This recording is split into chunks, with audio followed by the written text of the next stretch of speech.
今回は汎用にゃしゃ姫第46話絶望の妖霊蝶のね、話していこうと思うんですが、とりあえず起こったことで言いますと、リオンの望む世界を作るためについにね、妖霊蝶が行動を起こし始めていくんですが、といってもこれまでとね、同じように妖怪たちを吸収していき、エネルギーにしていたかなって。けど、思ったより近くにありました、マミアナ島の狸妖怪たちもですね、吸収しようとしていましたので、それを止めるため、ヤシャ姫とリクはリオンが中に入れてくれましたので、内部から止めに、入り口を閉じられてしまった犬夜叉たちは、外からのね、妖霊蝶の動きを止めに行くっていう形になっていきまして、内部から動いていたヤシャ姫たちを妨害するために、キリン・オサムが現れましたので、そのキリン・オサムは、とはリクが足止めしている間に、刹那モロハはリオンの元へと駆けつけるという話になっていました。で、まずその中でね、このとはリク VS キリン・オサムのところから見ていきますと、キリン・オサムがですね、いろいろと自身の思惑を喋っておりまして、争いのない穏やかな世界、私の理想など遠く及びませんでしたという発言。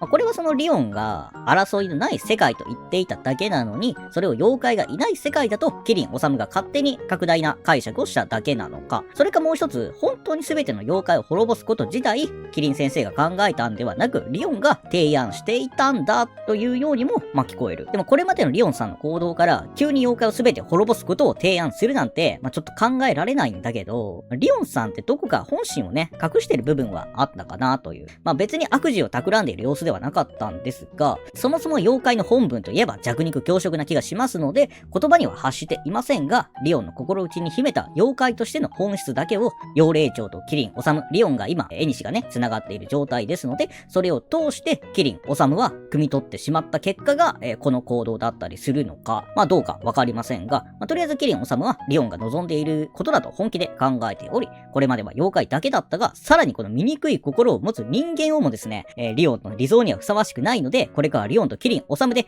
コントロールしようとね、考えておりましたね。で、この考えを現代で人類の歴史を学んだとはなら理解してくれるとね、思っていたのに反対したので、ここね、戦いになっていくんだけど、早々にですね、リクさんが一緒に戦ってくれるはずだったリクさんが、リオンにね、さらわれてしまいましたので、ほとんどとは一人で、このね、キリン・オサムの特別授業をね、受けていくことになります。で、特別授業によりますと、これまで妖怪が人間を助けたことって、たくさんあったんですって。けど、歴史書に妖怪が名を残すことはなかったよと。それどころか、人間にとっては妖怪は、退治される対象でしかありませんでした。これも人間の醜い部分があるって話で、だから今度は、リオンと一緒に真実を語れる新たな歴史を作るんだというのも、キリン・オサムの目的みたいです。でもこれもその妖怪って基本的に悪い奴が多いわけですし、そういう妖怪ばっかりだから、キリン・オサムも妖怪を滅ぼそうとしていたんではとか、人間にとって退治される対象でしかないと言っていますけど、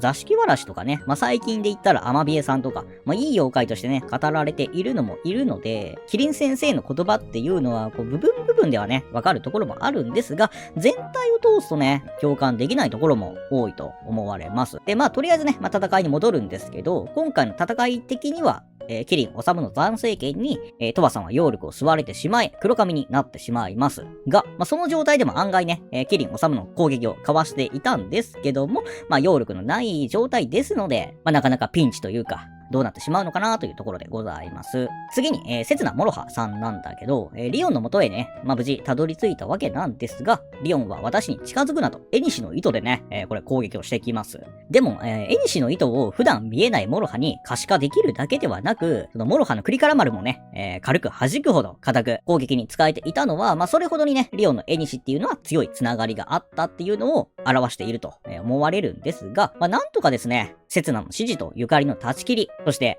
カゴメの弓ならね、そのエニシの糸を断ち切ることができておりました。カゴメの弓、すごすぎ問題ね。で、そのね、エニシの糸を切るたびに、リオンが本心を語っていましたので、そちらもね、見ていきたいんですが、まず、父は毎日戦いに明け暮れ、私は不安だったよと。これはそのリオンも世界を共に回っていく上で、父が強い、最強だとね、思っていたのかなと。けど、犬の大将にあっけなく負けてしまったので、それを見て常に戦いっていうのは危険と隣り合わせだったんだと、死を明確に認識してしまい、父に死んでほしくないと、身を案じてのね、思いなのかなっていう。そして次の、父は私の思いなど顧みなかった。私のことなどどうでもよかったっていうことからも、本心の部分でも、本当お父さんのことばっかりなわけですので、リオンさんって世界を守りたいとか、麒麟丸の野望を食い止めるとかね、高尚なことを言っておりますが、ただ、父上に気持ちを分かってほしい、生きていてほしい、笑っていてほしいというのが、本当の望みなのかなとね、ここの思いを聞くとね、感じました。そして次に、外でね、妖霊蝶を止めるために動いていた犬夜叉たちなんですが、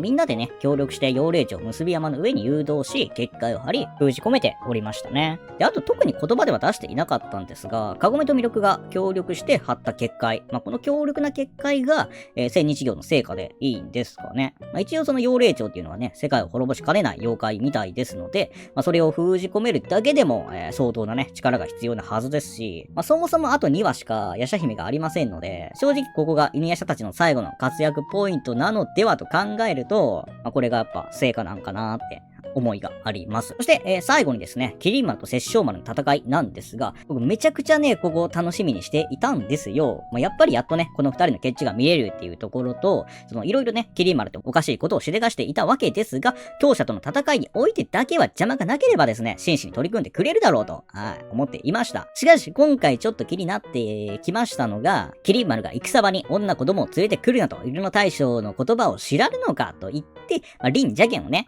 見ていたんですよ。で、その後の打ち込みを殺生丸に止められて、分かっているはずだ。そのような手を使う者は最強を名乗れぬことをと、言われてしまい、心を透かされたかのような顔をね、麒麟丸さんしていたんだけど、これそのような手をってことは、ここ多分麒麟丸、林邪剣を狙っていた可能性がね、ちょっと高いんですよね。わかんないんですけど、そうだとしたら、ほんと麒麟丸さん、いろいろ考えさせられますよね。最終決戦ですので、もうね、もう夜叉姫も終わってしまいますので、ちゃんとした勝負がね、見れたらいいなと思うところで、今回は範囲の夜叉姫第46話、絶望の妖霊場のとりあえずの話でございました。